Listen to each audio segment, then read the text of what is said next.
صحیح مسلم حدیث نمبر 424۔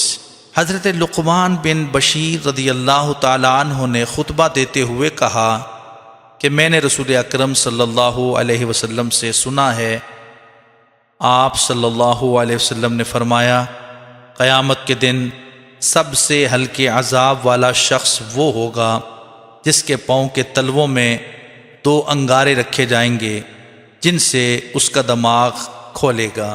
صحیح مسلم حدیث نمبر 425۔ حضرت نعمان بن بشیر رضی اللہ تعالی عنہ سے مروی ہے کہ سب سے کم عذاب والا جہنمی وہ شخص ہوگا جس کے جوتے اور تسمے آگ کے ہوں گے اور ان سے اس کا دماغ کھولتا ہوگا جس طرح ہنڈیا کھولتی ہے۔ ان سے سخت عذاب والا کوئی نہیں دیکھا جائے گا اور یہ سب سے ہلکا عذاب ہوگا۔ حدیث نمبر 426۔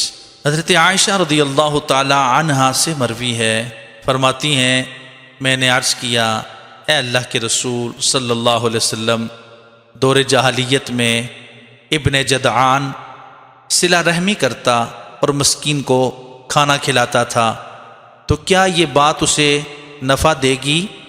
رسول اکرم صلی اللہ علیہ وسلم نے فرمایا، اسے یہ عمل نفع نہیں دے گا، کیونکہ اس نے ایک دن بھی یہ بات نہیں کہی کہ اے میرے رب، قیامت کے دن میری خطائیں معاف کر دینا۔